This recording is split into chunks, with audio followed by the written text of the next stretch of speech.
Alright, what's going on, everybody? Today I just wanted to make a little overview video on my Jeep TJ 2002, the inline 6 4.0.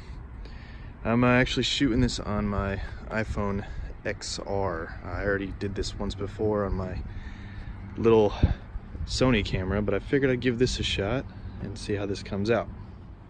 So what I was trying to do for this build is nothing too crazy. I really was looking to do more of like the overland type build. I know the sun is kind of going down and I'm in a shaded area, so hopefully the lighting isn't too bad. But anyways, so as you can see, first off here, there's took the doors off today. It's beginning of January, so any nice weather I have, I try to, you know, take advantage of it. But anyways, as you can see right here, we have the 33 BFGs with the iron alloy wheels. Pretty dirty right now. But going on, we have the 2.5 inch rough country lift. It sits decently high. I mean, I kind of feel like the more I drive it, the more I look at it, it's pretty low. But it's not too bad. I mean, I commute to Florida a lot, and the gas mileage is already really pretty bad. So I'm not complaining too much, and my main focus with this whole thing is more of an overland build rather than a off-roading, rock crawling type thing. So in the front, I bought the Jeep with this. This is like one of those tube bumpers. I don't really know the brand. I mean, it says genuine steel on the side, but as you can see, it's pretty beat up, it's rusty, it's old, and I absolutely hate it. These are hanging on by a thread, and they're not even connected. I mean, you could see there's that end that's supposed to connect to this end, and it's just, you know. So the reason why the guy had that, though, I came to figure out, is that there is always, see if it's on right now, so the fog light is always set, it's, you know, it's saying that's always on. So I was told it's a relay or something in the switch inside of here, but I haven't really taken the time to get involved with it because they're not connected, so it doesn't really bother me. Eventually, whenever I can get the money scrounged together to get a new front bumper, I definitely will, and I will have to situate that whole issue. Other than the tires and the lift, I really haven't done much to the vehicle. Cosmetic stuff, you know, I bought a brand new top. This is a rough country top. It was cheaper than what most people would normally get. So I mean, I'm not complaining, you know. It's pretty thin. It's got the tint. It's not super dark or anything like that, but I'll tell you what, it is, you know, night and day with the old top and this new top. I really enjoy how easy it is to put on and take off. Everything pretty much sits perfectly. The only issues that I have are right here, where you can see it kind of folds over. I'm not sure if they're all supposed to do that, but I mean, it doesn't really affect anything. The door just kind of sit on this little, you could see where the indentation is, and then also the top doesn't sit correctly right here. Now there's nothing that, no water gets in there or anything like that, but it is just kind of like an eyesore. I've pretty much figured out that it's this rubber piece right here is what's making that happen. It's indented from the previous top never being, you know, I mean, just how old the other top was. It came stock with the vehicle. So now that I have this, I just gotta change out this rubber piece eventually, and it'll sit better. At least I hope so.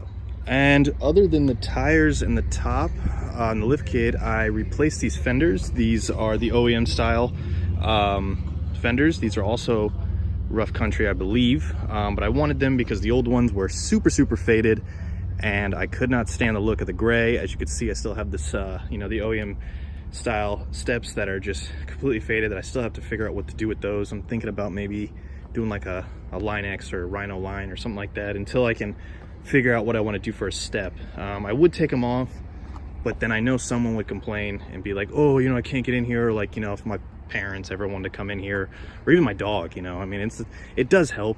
It's just kind of, again, it's like an eyesore. But I do love these. I'm glad I got these. They were kind of a pain in the ass to put in. Once you got the hang of it, they really weren't that bad. The front, it's not too bad. There's clips here and there's a backing that goes in the back all the way around. The only hassle I really had was the back ones, because you really had to pull this out, this lining out to kind of get in there. But I mean, once you figure it out, it's not too bad. The only issue was, if you're doing it in a cold environment, I really recommend wearing some gloves of some sort. It's kind of hard to get your hands on there with the gloves, but it tears your knuckles up, it tears your whole hand up. So definitely something to be aware of when changing them out. I think I picked them up for like maybe 200 bucks, the fenders. So for all four, and the little pieces down in the corner, it was a great deal. It definitely makes the look of the Jeep, you know, it just makes it look nicer, I think, in my opinion, instead of having the gray. Back end, one of the biggest projects, not projects, but something that I'm really looking forward to is getting a tire carrier, and as well as a new back bumper. I can't stand the way this looks on the back of the Jeep. I think it looks awful. I think even though it's a 33, it's really not that big. I can't stand the way that it looks on here. It just looks stupid. It looks like it's weighing the back down, and I really want something to take the weight off the tailgate, and just kind of have like a better look. I like where it sits up higher. I'm thinking about doing like a license plate mount in the middle, and obviously I'll have to rewire a third brake light of some sort for that. So throw it in the comments if you guys have any good suggestions for a cheaper tire carrier with bumper. I don't really have the tools and the the stuff to be drilling holes. I've seen a lot of people have to tap into the bumper and stuff like that. I will do it if I have to. I'll have to go down to my parents' place and do it there if I have to, but I'm really looking for something that's, you know, doesn't require too much drilling and all that stuff, which sounds stupid because I'm probably no way around it really. But definitely tire carrier and rear bumper, as well as the front bumper, are definitely coming in the near future. As far as the headlights go, this is actually something that I want to take care of and address sooner than later in a video. If any of you guys have ever owned a TJ, you'll know that the headlights on these vehicles are pretty awful, and I would really like to get like an HID style, something that just, it kind of projects more light, obviously.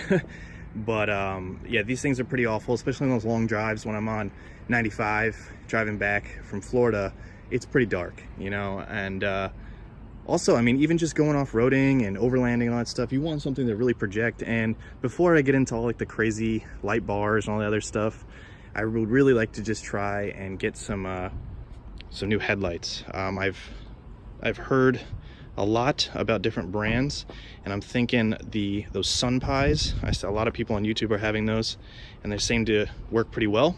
So I'm gonna probably get those orders in here this week and throw a video up for you guys. Sorry about that. That was the 430 getting ready for the flag here on Fort Stewart.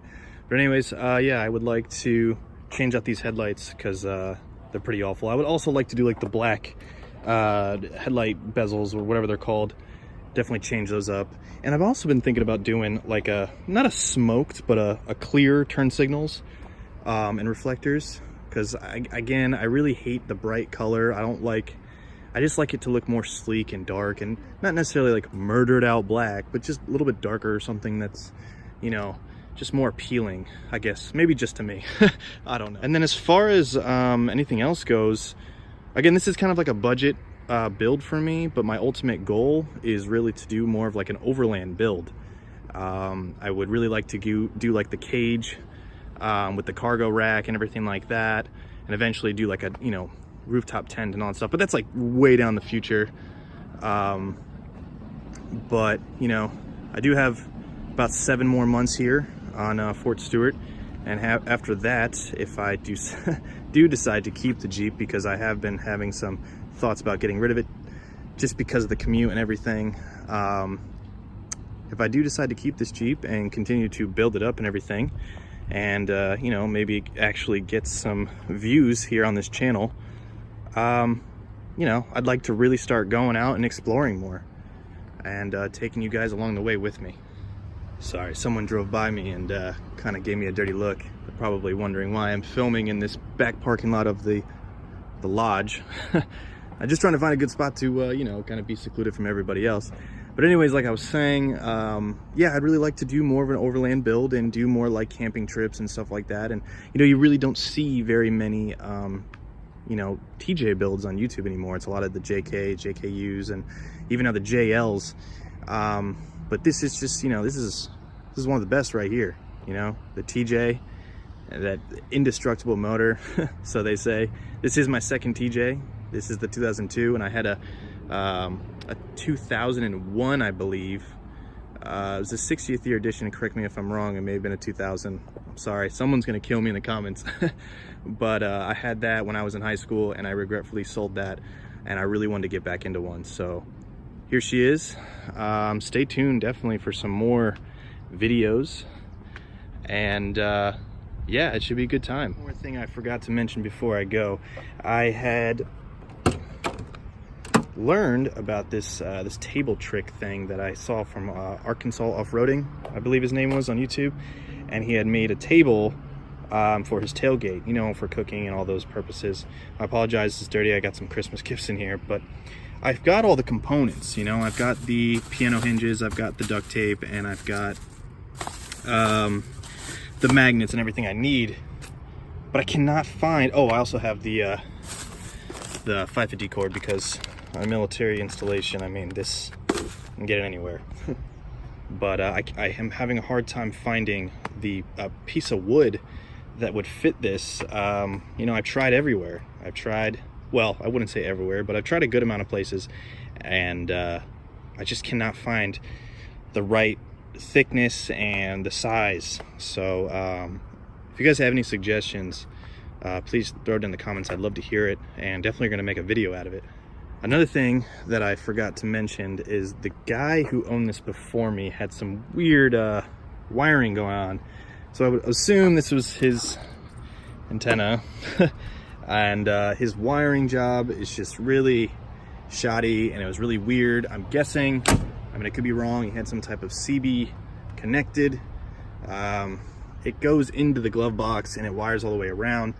And also, you guys can see this, but he had this, it's hard to see, but this Radio Shack speaker hooked up in here. So again, I'm not really sure what he was doing. I bought it from a used car dealership, you know, reputable source, but again, it was kind of wish I would have known the previous owner, you know, really know what his what he was doing here. But he did wire up some type of CB radio configuration, and yeah, I have yet to kind of really diagnose it and pull it out. He also had this tow hitch that I really don't care for. I mean, it's pretty nasty, pretty ratty. The Jeep lived its whole life in Florida, but I mean, it's not really something I use. I may use it in the future with you know, like moving all my stuff or something like that, but as of right now, I really have no purpose for it. But I'll probably keep the tow hitch on there for now, but definitely do something with this antenna, because this shit is just, it's pretty awful. All right, guys, so that's pretty much it. Thanks for stopping by, and thanks for checking out the Jeep. Expect some more videos in the future. This is definitely something I'm interested in doing. I've been wanting to do it for a really long time, and I'm glad I'm kind of starting this and starting this journey with you guys, and definitely been inspired by quite a few other Jeep YouTubers that have done this. And again, you don't really see too many TJs anymore doing this type of stuff, so yeah, we're definitely gonna have some fun with it. Damn, she looks good, doesn't she? With the sunlight, the sun's going down. All right, let me get out of here. Gotta hit the gym.